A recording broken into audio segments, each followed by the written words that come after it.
Late Subhash Chandra Nemwang, the former Speaker and Chairman of the Constituent Assembly, is to be cremated tomorrow with state honors. The demise of Nemwang, who elevated the role of the Speaker's position in the country's parliamentary democracy, is seen as an irreparable loss to the politics of consensus. The role played by late Nemwang in the promulgation of the Constitution will always be held high, while the void created by his demise leaves a deep abyss in the transitional justice journey of the nation. Good morning, I'm Abheudaya Shrestha, and these are the headlines of the hour. Final rites of former Constituent Assembly Chairperson Nemwang to be performed with state honors tomorrow. His demise seen as an irreparable loss to politics of consensus. The CIB to present the report on the 60-kilogram gold scam to the District Attorney Office, 30 arrested and on-the-run alleged culprits being made defendants in the case. Death toll in Libya's rain-induced disasters climbs to over 5,000. More than 10,000 reported missing. City of Derna flooded as 2 dams collapse. And India crushed Sri Lanka by 41 runs in a low-scoring Asia Cup Super 4 encounter to storm into the finals. Walalage's all-round effort goes in vain for Sri Lanka. The dead body of former Constituent Assembly Chairperson and CPN-UML Deputy Chairperson Subhash Chandra Nemwang will be kept at the party office in Chiasal, Lalitpur for tributes and condolences till 1 p.m. today. Nemwang, who had fainted at his residence at 1:50 a.m. yesterday, was declared dead by doctors a short while later at 3 a.m. after he was taken to the Tribhuvan University Teaching Hospital in Maharajganj, Kathmandu. Prime Minister and senior leaders of political parties had reached the hospital immediately after learning about his death. Nemwang's body was then taken to the party office in Chiasal, Lalitpur for tributes and condolences. CPN-UML Chairperson KP Sharma Oli paid his tribute by draping Nemwang's body with the party flag. Leaders of several political parties, cadres and well-wishers have reached the CPN-UML office to pay their tributes this morning as well. The dead body of late Nemwang will be taken to his residence at Balwatar, while the 2 sons of late Nemwang are expected to arrive in Nepal by late afternoon today. The CPN-UML party office has confirmed that late Nemwang's final rites will be conducted with state honors tomorrow morning at 11 a.m.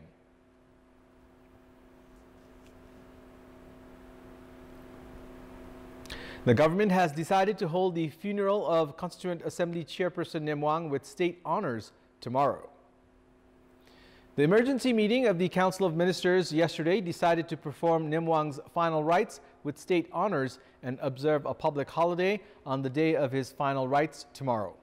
The cabinet decided to hold the final rites with state honors to pay respect to Nemwang's contributions for development of the Constitution of Nepal. Meanwhile, CPN-UML yesterday decided to lower the party's flag to half-mast for 3 days as a part of the mourning over the death of party deputy chairperson and deputy parliamentary party leader Subhash Chandra Nemwang. The emergency meeting of the party's secretariat held at the party office in Chiasal yesterday decided to halt all the programs of the party and its sister organizations for 3 days beginning yesterday. CPN-UML is to hold a condolence assembly on Tuesday next week to pay tributes to late Nemwang. The Central Investigation Bureau CIB of Nepal Police is scheduled to submit the investigation report on the 60-kilogram gold smuggling scandal to the District Government Attorney Office, Kathmandu, today. The CIB, which is investigating on organized crime, is submitting the report along with suggestions to the Government Attorney Office, Kathmandu, as the investigation period ends in 60 days and a case has to be filed by 16th of September. According to CIB Senior Superintendent of Police Dinesh Acharya, preparations were being made to submit the report yesterday by including the names of the arrested 30 individuals and those who are still absconding. However, the file was not prepared on time. The CIB has informed that continuity will be given to the investigations of the 60-kilogram gold smuggling scandal. The Kathmandu District Court last Sunday had ordered for release on bail for 18 individuals alleged of involvement in the infamous Lalita Niwas land scam. despite investigation by the Central Investigation Bureau (CIB) of Nepal Police. By holding those alleged in custody for 60 days, the District Government Attorney Office had registered its case only on forgery. This is not the first instance where a case has been presented in a weak manner. Many of the cases investigated by the Commission for the Investigation of Abuse of Authority (CIAA) were also taken to the court in weak forms, which helped the guilty escape legal actions. Two cases related to the Lalita Niwas land scam of Balwatar in Kathmandu, investigated by the CIAA and the CIB, are in progress at the court. The anti-graft body had registered a case on corruption at the special court 4 years ago, while the CIB had filed a case at the Kathmandu District Court. Concerns have now surfaced regarding pressure, influence, and intervention during investigations to weaken the case. Strong legal provisions are used while registering most cases. However, legal experts are of the opinion that even the court would not be able to do much when strong provisions are used without gathering facts and evidences. Of the 341 cases filed by the CIAA at the special court, 237 were termed with inadequate claim, which saw the anti-graft body losing 70% of the cases. This data is an evidence to the weak investigation of the CIAA. With such inadequate investigation, those involved in irregularities walk scot-free, which creates a negative feeling in the society. If all required procedures are not followed while presenting a case, the court cannot issue a verdict despite its desire. Experts have shared that there have been concerns also on the role of the court regarding judicial custody and hearing process. The CIAA has been busy with investigating corruption cases of relatively smaller magnitude. A total of 20,368 complaints were registered at the CIAA last year, including the 7,162 complaints of the previous year. Among the total 27,530 complaints, the CIAA had addressed 66% of them at 18,002. Of them, only 162 cases were registered. However, as the CIAA was not able to ensure adequate evidences and claims, questions are increasing regarding its investigation procedure. In our Public Voice segment, we had asked people in several provinces regarding ways to prevent government employees from being corrupt. Let's take a look at what they had to say.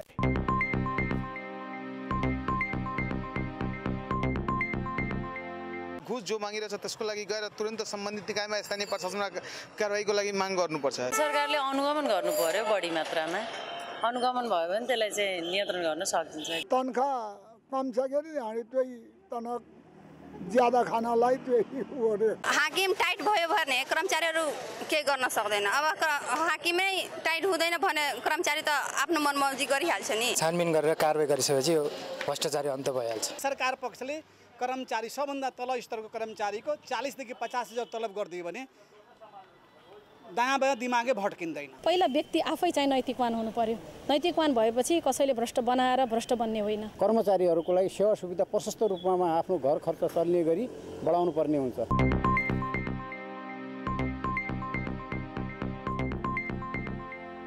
It's time now for our segment Public Pulse, where you text us with your opinion. Public Pulse. Here's the question.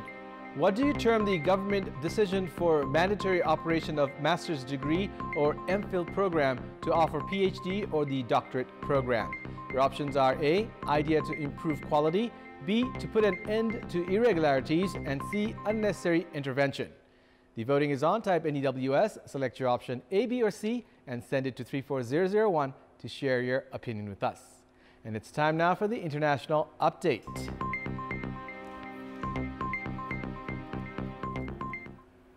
Over 5,000 people were killed and at least 10,000 were missing in Libya in floods caused by a huge Mediterranean storm that burst dams, swept away buildings, and wiped out as much as a quarter of the eastern coastal city of Derna.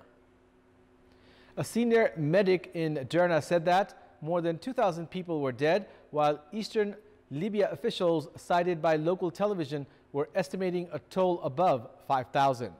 Storm Daniel barreled across the Mediterranean into a country divided and crumbling after more than a decade of conflict.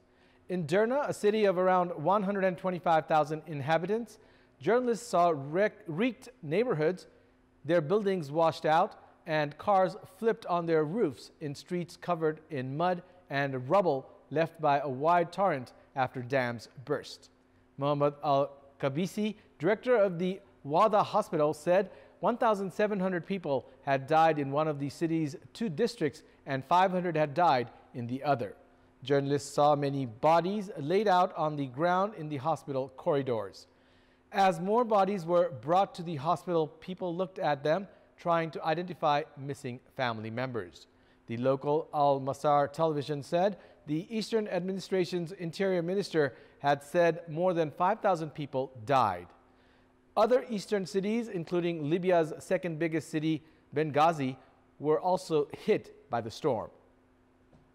Tamer Ramadan, head of the delegation of the International Federation of the Red Cross and Red Crescent Societies, said the death toll would be huge. The United Nations Office for the Coordination of Humanitarian Affairs said emergency response teams had been mobilized to help on the ground. It's time now for the sports news. Sports news. After Afghanistan and Bahrain withdrew their name from participating in cricket in the upcoming Asian Games, the teams Nepal will face have been changed. Prior to this, Nepal were scheduled to play against Japan and Cambodia in Group B. Now Nepal have been moved to Group A alongside Mongolia and the Maldives. Nepal will face these 2 teams, which are comparatively very weak. The Maldives are ranked 80th in the world, while Mongolia do not even have a ranking. Afghanistan were placed in Group A before their withdrawal. India, Pakistan, Sri Lanka and Bangladesh were given automatic qualification to the Asian Games quarterfinals. As the Asian Games and the ICC ODI World Cup will be held during the same time, these teams are sending their A team to the tournament. If Nepal advances from the group stage, they will face one of these teams in the quarterfinals. The Asian Games quarterfinals are scheduled for 3rd and 4th of October, while the semifinals will be held on 6th of October. Likewise, the final and the 3rd place match are scheduled for 7th of October. All the matches will be played in T20 format. The Asian Games will start in Hangzhou, China from 23rd of September. After the Asian Games, Nepal are scheduled to play the T20 World Cup qualifiers at home. That's all for the moment. Thank you for watching. Have a good day.